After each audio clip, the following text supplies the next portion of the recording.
ॐ अज्ञानतिमिरान्धस्य ज्ञानञ्जनशलाकया चक्षुरुन्मीलितं येन तस्मै श्रीगुरुवे नमः। हरे कृष्ण।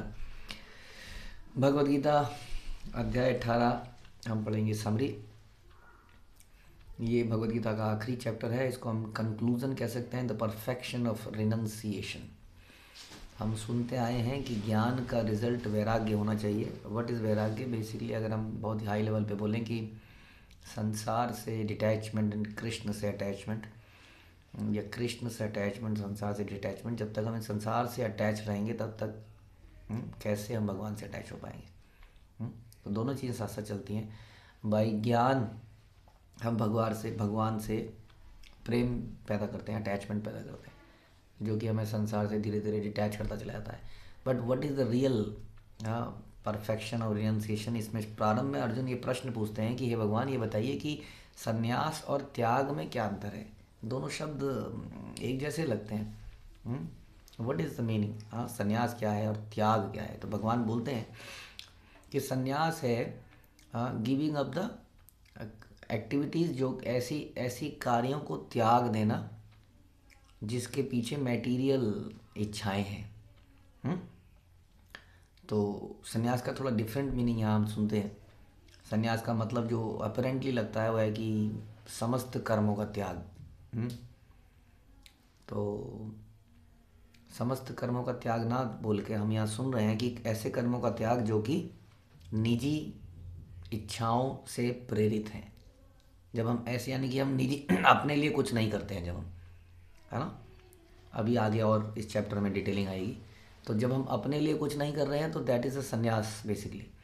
और त्याग का मतलब है त्याग देना कोई चीज़। त्याग देना मतलब हमें कुछ प्राप्त हुआ, हमने उसको त्याग दिया। हमें क्या प्राप्त होता है? हमें कर्म का फल प्राप्त होता है। हम उस कर्म को करते हैं, उस समय फल भी प्राप्त होता है, यानी कि हम कुछ कर्म कर रहे हैं अभी भी, उसका फल हमें प्राप्त हो रहा है, लेकिन वो फल को हम भगवान को ऑफर कर दे रहे हैं। और संन्यास में we are working for, you can say, Krishna only. और बाकी सारी कार्यों को हमने त्याग दिया है। तो कार्य हम कर रहे हैं बट ओनली कृष्ण भावनामृत कार्य कर रहे हैं। दूसरे में हम कार्य कर रहे हैं, बहुत सारे और भी कार्य कर रहे हैं, ड्यूटीफुल वट एवर, बट हम उसके फल को भगवान को अर्पित करते हैं। So that's the difference. Okay, so अब इसी में थोड़ा और डिटेल में चर्चा होती है कि दो तरह की ओपिनियन है लोगों की कर्म के बारे में, अबाउट त्याग के बारे में। तो एक तो है कि सब कुछ ही त्याग देना चाहिए, हर कार्य को ही त्याग देना चाहिए, क्योंकि हर कार्य में कुछ ना कुछ मुसीबत है, कुछ ना कुछ पाप इन्वॉल्व है, कुछ ना कुछ वायलेंस इन्वॉल्व है। हम जो कुछ भी करते हैं, नौकरी करते हैं, बिजनेस करते हैं, सांस करते हैं, खाना खाते हैं। अब खाने में आप चाहे मत खाइए नॉनवेज, लेकिन आप, हम लोग कई सारी ऐसी चीज़ें खाते हैं उसमें जीवात्माएँ होती हैं। हर सब्जी में, हर दाल भी एक बीज है ना। हवा में, सांस में, दही में, दूध में, हर चीज़ में कुछ ना कुछ वायलेंस इन्वॉल्व है। तो give up all the activities. One is this and the other is कि नहीं, तीन तरह के कार्य बंद नहीं करने चाहिए। वो है यज्ञ, दान और तप। क्योंकि इन कार्यों को करने से, ऐसे कार्यों को करने से जो शास्त्रों में वर्णित हैं, कभी भी पाप नहीं लगता है, चाहे उसमें अपरेंटली ये दिखे, साक्षात रूप में ये दिखे कि उसमें कुछ पाप है, कुछ वायलेंस है। जैसे इस केस में साक्षात रूप में देखें तो ऐसा लगता है कि अर्जुन एक वायलेंस का एक्ट कर रहा है, क्योंकि वो युद्ध में मारेगा। लेकिन क्योंकि ये शास्त्र द्वारा एक क्षत्रिय के लिए बताया गया है कि धर्म के लिए युद्ध करना, धर्म की रक्षा करने के लिए हमें वायलेंस करना पड़ सकता है। तो दिखता तो ये है, लेकिन ये वास्तव में एक ये हो गया, इस प्रकार का, ये त्यागना नहीं चाहिए इस तरह के कार्य कभी भी। इसलिए बताएं एक्ट ऑफ यज्ञ, दान एंड तप। तो ऐसे कार्य जो शास्त्रों में बताए गए हैं, वो कार्य को कभी त्यागना नहीं चाहिए। और पहला था कि सबको त्याग देना चाहिए, सेफ है, फंसेंगे, ना बजेगी बांस ना बजेगी बांसुरी। कर्म ही नहीं करेंगे तो कर्म फल कहाँ से आएगा? अब इसके बारे में थोड़ा आगे सुनते हैं भगवान क्या ओपिनियन है। तो भगवान ने बताया, जनरली लोग इस तरह की दो ओपिनियन बताते हैं। भगवान ने अपनी ओपिनियन नहीं बताई अभी तक। अब भगवान बताने से पहले थोड़ा डिटेलिंग करते हैं कि पहले ये समझिए कि जो रिनंसिएशन है, इसको त्याग अगर बोल दें हम, तो ये 3 प्रकार का होता है। तो उससे पहले भगवान बोलते हैं 3 प्रकार से होता है, लेकिन इससे पहले आप ये समझने का कोशिश कीजिए कि हमें कार्य करना कैसे चाहिए। तब तो हम उसको त्यागने की बात करेंगे। तो पहले कार्य करना कैसे चाहिए? सबसे पहले जब हम कोई कार्य को करें तो हम ये ना सोचें कि हम उसके कर्ता हैं। इसको आगे के कुछ श्लोक में और क्लियरली डिटेलिंग में जाएंगे कि क्या मतलब है इसका। हम करता नहीं है तो कौन करता है? तो अभी इतना ही समझ लेते हैं कि हम करता नहीं है, और भी कई सारे फैक्टर हैं किसी कार्य के पीछे। उसके बाद जब हम कोई कार्य करें तो उसमें फल की इच्छा ना करें, क्योंकि कर्मण्येवाधिकारस्ते, कि हमारा अधिकार नहीं है उसके ऊपर, क्योंकि बहुत सारे फैक्टर और भी इन्वॉल्व हैं। तो ऑब्वियसली एक पार्टनरशिप कंपनी में कई सारे पार्टनर इन्वॉल्व हैं। जब प्रॉफिट होगा तो you can not claim the profit at all the profit. आपको प्रॉफिट को डिवाइड करना पड़ेगा पार्टनरशिप में। कंपनी है तो शेयर होल्डर्स को डिवाइड करना पड़ेगा, है ना, क्योंकि बाकी लोगों का भी योगदान है। इसलिए आप तो इसी तरीके से जो हमें फल मिलते हैं हम उसको खुद ही भोगना चाहते हैं। अभी मालूम नहीं है कि फल के इस कार्य के पीछे और भी करता है, जो आगे वाले श्लोक में हम सुनेंगे। तो बिना फल की इच्छा के लिए इसलिए करें, as a matter of duty करें। यानी कि वही कार्य करें जो शास्त्र में हमारी ड्यूटी के रूप में प्रेस्क्राइब्ड किए गए हैं। तो ये बताया भगवान ने, पहले आप मूड को समझिए। कार्य को करने से पहले ये दिमाग में होना चाहिए, I am not the doer. Higher philosophy is Krishna is the doer, ultimate doer, जो कि हर कार्य के पीछे कारण है। और हम भगवान के लिए ही कार्य को करें, एक्सपेक्टेशन रिजल्ट के ना करें, मैटर ऑफ ड्यूटी करें। अब भगवान बताते हैं आप समझिए त्याग के बारे में। तो कर्म समझ में आ गया किस मूड में करना है। त्याग अब किस प्रकार का हो सकता है? भगवान कहते हैं त्याग 3 प्रकार का होता है। पहले त्यागने से पहले समझ तो लो कि हमारा त्याग सही भी है या नहीं। तो त्याग गलत भी हो सकता है। हाँ, त्याग गलत भी हो सकता है, क्योंकि त्याग मोड ऑफ इग्नोरेंस तमोगुण में भी हो सकता है। तमोगुण में किया गया त्याग को क्या मतलब है? जब हम किसी कार्य को त्यागते हैं आउट ऑफ इल्यूजन, हाँ, अज्ञानता के कारण हम किसी कार्य को त्याग देते हैं। जैसे माना हम भगवान का नाम जप रहे हैं, जैसे हम चर्चा कर रहे थे कि नाम जप रहे हैं और घर में किसी की मृत्यु हो गई। किसी ने कहा नहीं नहीं, घर में मृत्यु हो गई है, नाम नहीं जपना चाहिए, ऐसे में कोई पूजा का काम नहीं करना चाहिए। हमने कहा अच्छा अच्छा ठीक है, हमने त्याग दिया। तो क्या हो गया? ये त्याग दिया हमने, बट ये त्याग कैसा हुआ? मोड ऑफ किसमें? ये हुआ मोड ऑफ इग्नोरेंस में, क्योंकि हमारा त्याग सही मायने में त्याग नहीं है। ये अज्ञानता में किया गया त्याग है, त्यागने की जरूरत ही नहीं थी यहाँ पर। हाँ, जैसे कि अर्जुन है, अर्जुन भी त्याग रहे हैं, नहीं नहीं ये तो धर्म से अगेंस्ट में हो जाएगा अगर मैं युद्ध करूँगा तो। ये परिवार वाले, ये सब स्त्रियाँ जो हैं विधवा हो जाएंगी, इनके बच्चे अनाथ हो जाएंगे, फिर ये बच्चे गलत संगत में पड़ जाएंगे, अवांछित संतानें पैदा होने लग जाएंगी। हाँ, तो प्रॉपर नॉलेज नहीं थी कि ऐसा कैसे होगा। जब प्रॉपर राजा स्थापित होगा तो राजा का कार्य है कि पूरी प्रजा की रक्षा करे, धर्म की स्थापना करे। जब सही राजा अपनी जगह पे होगा तो कैसे ऐसा होगा कि प्रजा अनाथ हो जाएगी। एनीवे, तो इग्नोरेंस में था। उसी तरह से त्याग इन पैशन, रजोगुण में त्याग क्या है? वो भी गलत है। रजोगुण में त्याग है कि बहुत दिक्कत है, ये शादी तो एक मुसीबत बन गई है, त्याग दो शादी को। ये बच्चा तो मुसीबत बन गया है, अबॉर्शन कर दो या फेंक दो। हाँ, या ये नौकरी मुसीबत बन गई है, छोड़ दो। हाँ, त्याग इन मोड ऑफ पैशन, प्रॉब्लम। हाँ, त्याग के कारण हम त्याग कर रहे हैं वास्तव में। अब क्या है वास्तविक त्याग? फिर क्या होना चाहिए? हाँ, तो वास्तविक त्याग होना चाहिए द मोड ऑफ गुडनेस। जब हम किसी को ये सोच के त्याग दें कि ये नहीं है, मेरे लिए नहीं है, ये मेरी इंद्रियों के लिए नहीं, ये मुझे मटेरियल अटैचमेंट की तरफ ले जाएगा कार्य, ये मेरी आसक्ति को बढ़ाएगा, मेरी इंद्रिय तृप्ति की भावना को बढ़ाएगा, मेरे मैं भोगता हूँ, आई एम द भोगता, आई एम द इंजॉयर, इस मेंटेलिटी को बताएगा, बढ़ाएगा, इसको त्याग देना चाहिए। तो इस प्रकार से हाँ, त्याग जो है मोड ऑफ गुडनेस में करना चाहिए कि ये त्याग होना चाहिए, क्योंकि ये शास्त्र में वर्णित है, इसलिए इसको त्याग दो। चाहे वो खाना हो, कभी कभी व्यक्ति किसी कुछ अवसरों पर खाना त्याग देता है, हाँ, कुछ अवसरों पर सोना त्याग देता है, जो भी शास्त्र उसको तपस्या बताते हैं, तो वो हो गया मोड ऑफ गुडनेस। तो ये है त्याग इन मोड ऑफ गुडनेस। तो ये समझना ज़रूरी है इससे पहले कि हम त्यागें।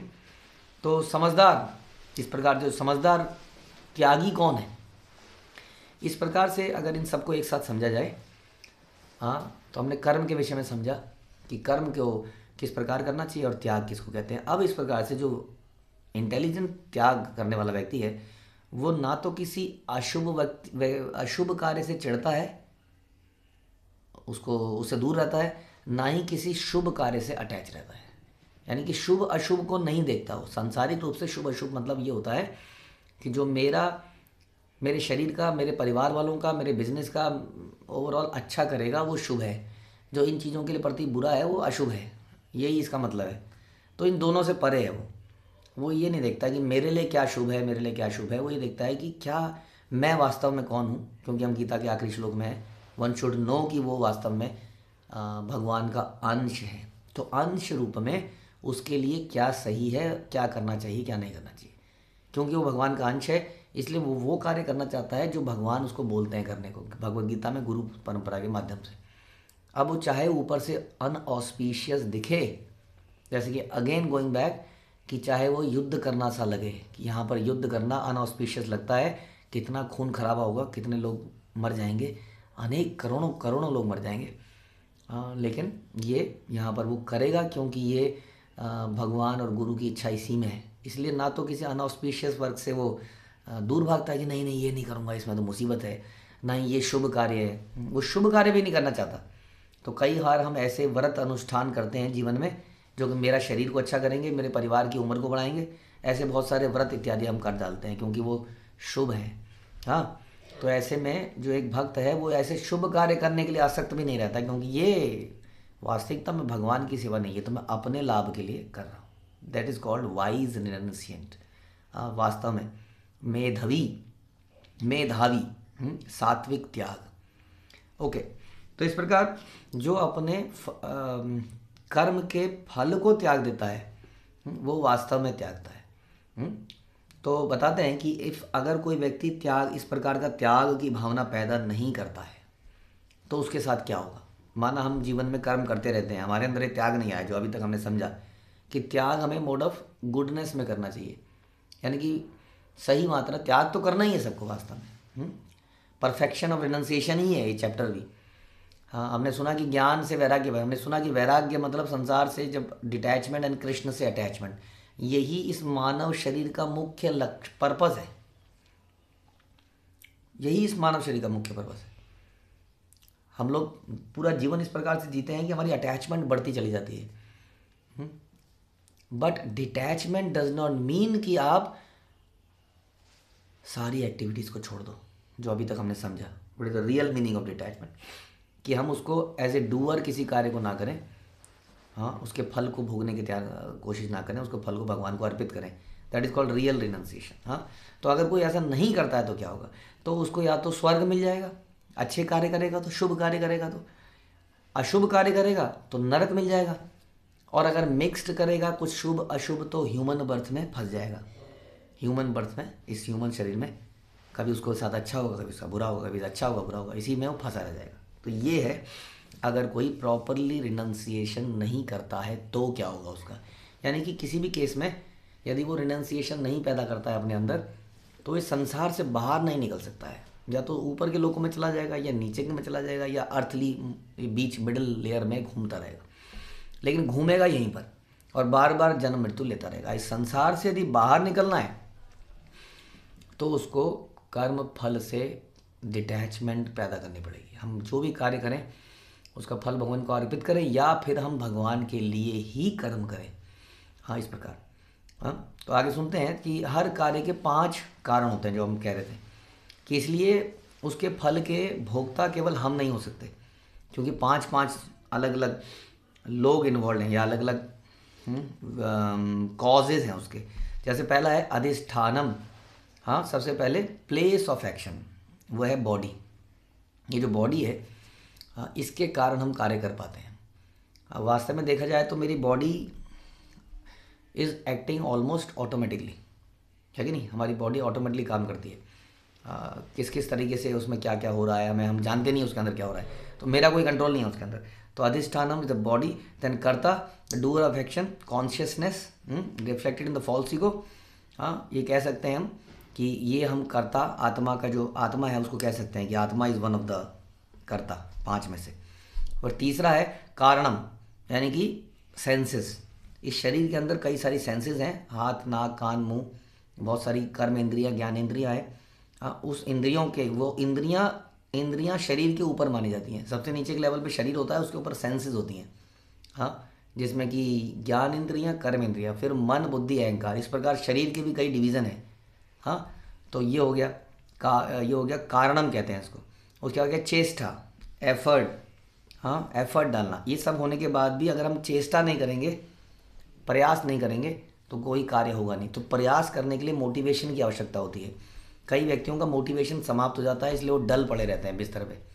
हाँ, तो ये मोटिवेशन करने के लिए हमारे जीवन में कई बार कोई व्यक्ति आता है जो कुछ करने के लिए मोटिवेट करता है। जैसे गुरु आते हैं, वो भगवान की भक्ति करने के लिए मोटिवेट करते हैं। तो ये चेष्टा भी बड़ा इंपॉर्टेंट एक सब्जेक्ट है अपने आप में। उसके बाद दैवम, सुपर सोल, भगवान, ये पांचों के पांचों देखा जाए तो ये दैवम जो है, यानी कि जो भगवान है, इन्होंने ही ये अधिष्ठानम दिया है, ये शरीर।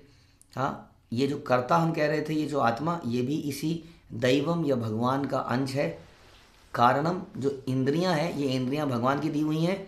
और चेष्टा, मोटिवेशन हमें भगवान अलग अलग रूपों में आके करते हैं, देते हैं। तो इस प्रकार देखा जाए तो ultimately doer is Krishna only, इसलिए the result belongs to Krishna only. ये हमें समझना पड़ेगा। इस पॉइंट से जब हम ऐसा सोचेंगे तो हमारे लिए रिनंसिएशन करना आसान होगा, हमें कृष्ण को हर फल को ऑफर करना आसान होगा, हमें समझना पड़ेगा। इसलिए भगवान कहते हैं कि कभी तुम ये मत समझो कि तुम्हारे जीवन में जो हुआ है उसके कारण तुम हो, है ना। हम ऐसा सोचने लगते हैं, वास्तव में हमारे पीछे ओनली एंड ओनली, यानी कि एक ही कारण है, वो है कृष्ण, जो कि इन 5 फैक्टरों में डिवाइडेड है। तो यहीं समाप्त करते हैं। आगे की समरी हम अगले प्रवचन में करेंगे। हरे कृष्ण। श्रील प्रभुपाद की जय। भगवद गीता की